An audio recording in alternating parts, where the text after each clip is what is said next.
गुरुजी, ये देवांशु पाठक जी हैं। अच्छा। इन्होंने प्रश्न किया है कि तिलक जी की गीता और गांधी जी की गीता,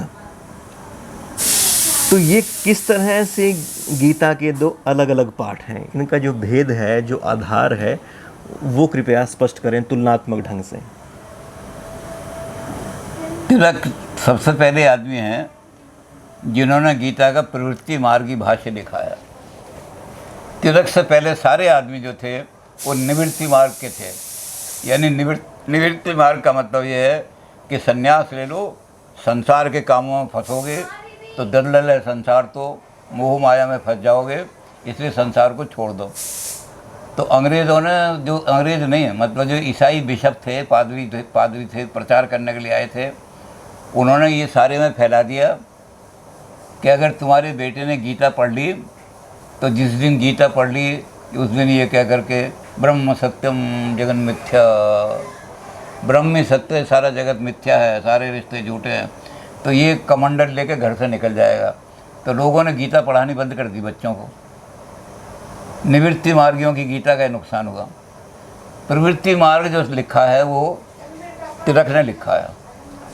उसका कारण क्या है कि तिलक उस ज़माने में पैदा हुए जब हिंदू जागरण चल रहा था।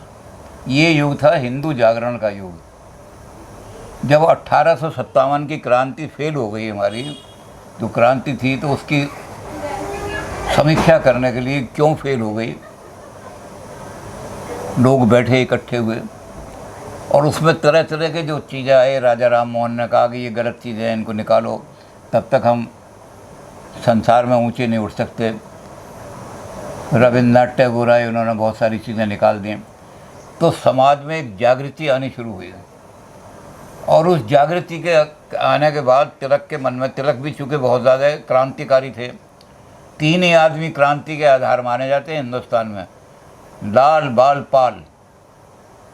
तो तिलक ने सबसे पहले कहा कि गीता का ये जो श्लोक है जिसमें कहा कृष्ण ने अर्जुन को कि जो आदमी अपमानित होकर के दुनिया में, जिनको कीर्ति अपकीर्त होकर के दुनिया में जीना चाहते हैं, वो अपकीर्ति तो मौत से भी ज़्यादा बदतर है, इससे तो मर जाना चाहिए।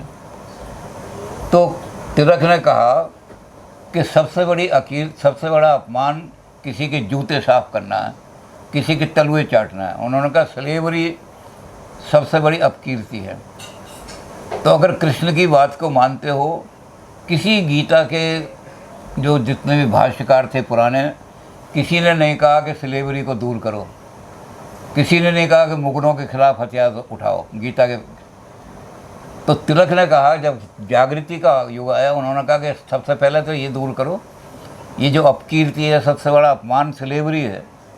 तो उन्होंने कहा गीता का ऐसा वो भाष्य करो, गीता के अंदर से वो चीज़ें ढूंढो। तो पहली चीज़ जो उन्होंने ढूंढी सबसे पहले, जो और लोगों ने निवृत्ति वालियों ने ढूंढी थी, उसमें सबसे पहली चीज़ ढूंढी, डरो मत, प्रहार करो। उन्होंने अर्जुन को कहा, कृष्ण ने, कि तुम पलायनवाद मत करो, संसार से डर के मत भागो, संसार में जो दुख के कारण हैं उन पर प्रहार करके उन कारणों को मिटाने की कोशिश करो। तो प्रवृत्ति मार्ग के द्वारा जब उन्होंने लिखना शुरू किया तो गीता का सारा जो वो है कर दिया कि भारत में जागृति आ गई सारी की सारी। और उन्होंने कहा गीता पलायनवाद का संदेश नहीं देती, गीता आदर्श जो किताब हो, उस किताब का क्या, तो किताब का पहले तो देखो उद्देश्य क्या है लिखने का, और फिर ये देखो इसमें निष्कर्ष क्या निकाला है। बीच में जो चीज़ें आ गई हैं वो तो ऐसे डिस्कशन के बीच में आ जाती हैं कि एक आदमी कुरुक्षेत्र के बारे में लिख रहा है और यहाँ आते आते उसे सीकरी की दुकान पे जलेबी बहुत अच्छी लिखी है, तो उसने ये भी लिख दिया कि मैं जब वहाँ घूम रहा था तो वहाँ जलेबी खाई मैंने। तो हम ये कहेंगे उसकी जो किताब है जलेबियों की किताब नहीं है, बीच में वर्ष। तो ऐसे ही बीच में अगर कोई वर्णन आ गया तो वो गीता का उद्देश्य नहीं है, वो तो ये बीच में एक्सीडेंटली कोई चीज़ डिस्कस हो गई तो हो गई। कृष्ण जी ने कहा अर्जुन ये एक रास्ता ये भी है, लेकिन ये रास्ता तुझे ठीक नहीं, ये रास्ता ठीक है। तो हमने उस रास्ते को ही पकड़ लिया। कृष्ण जी तो कह रहे हैं ये रास्ता, तो कह रहे हैं देख तुझे मैं कई रास्ते बताता हूँ, उसमें एक रास्ता ये भी है, मद्रास को जाना है तो बम्बई होकर भी जा सकता है, और मद्रास को जाना है तो तू इधर से झारखंड होकर भी जा सकता है, तो ये रास्ता भी है ये। तो अब आदमी ने कहा कृष्ण जी कह रहे हैं बम्बई होके जाओ, कह नहीं रहे, वो कहते हैं ये रास्ते हैं, इनमें से तू अपने।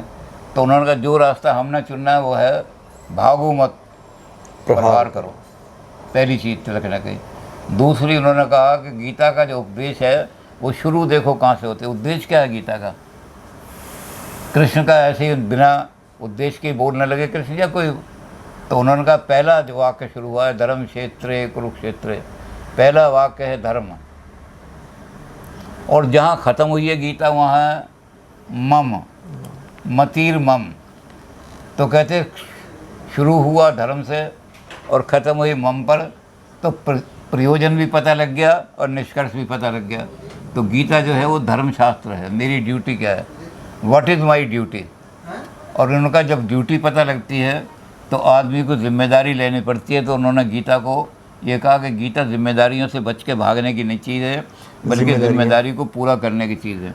अच्छा गुरुजी, ये तो खैर जो विस्तृत वर्णन है मित्रों, आप भी जब गुरुजी ने तिलक के ऊपर बोला है तो आप अगर उसको सुने तो उसमें विस्तार से मिल जाएगा, और गांधी जी का भी जब गुरुजी ने बोला है तो उसके ऊपर भी आपको मिल जाएगा। पर गुरुजी इन दोनों का जो भेद है वो स्पष्ट करें, बाकी चीज़ें तो क्योंकि आपने पहले बोली है वहाँ से सुन लेंगे लोग। हाँ, तो इनका तो ये हो गया। बाकी गांधी जी का काम ये है कि गांधी जी ने अपने किताब का नाम रखा अनासक्ति योग। गांधी जी ने कहा संसार में सारे काम करो लेकिन लालच और लोभ के लिए काम ना करो, अनासक्त होकर के काम करो। सर्व द नेशन, तो गांधी जी नेशनलिज्म की तरफ, पॉलिटिकल साइंस की तरफ और समाज निर्माण की तरफ लाना चाहते थे गीता को। तो गांधी जी ने गीता के श्लोकों का जो वर्णन किया वो मॉडर्न जो आजकल सारा सोशलिज्म चल रहा है, गांधी जी की किताब को हम कह सकते हैं कि गांधी जी का ये कहना था कि Gita is a sociological treatise. Okay, Gita समाज निर्माण करने का शास्त्र है। हमने कैसे समाज को निर्माण करना है और कैसा समाज बनाना है। क्या हम गंदगी में रहना चाहते हैं कि हम गंदगी में नाले के कीचड़ में पड़े रहें, या हम स्वर्ग का बनाना चाहते हैं देश को कि जहाँ गंदगी बिल्कुल ना हो। तो जब हम इसको देखेंगे तो हमें दिक्कत होगी कि समाज कैसा बनाना चाहते हैं। अगर समाज बिल्कुल गंदा है, निकृष्ट है, तो आप कभी भी स्वाभिमान से खड़े नहीं हो सकते, अपकीर्ति रहेंगी आपकी। और अगर आपका समाज दृढ़ है, अच्छे खड़ा हुआ है, इकोनॉमिकली भी साउंड है, पॉलिटिकली भी साउंड है, तो आप क्या करेंगे, आप उस सारे समाज को निर्माण करेंगे। गांधी जी ने सारा निर्माण समाज को किया है सर्वोदय के नाम से। और सर्वोदय में कैसा पॉलिटिकल स्ट्रक्चर होगा, जैसे उन्होंने कहा गीता तो डेमोक्रेटिक बातें कहती है।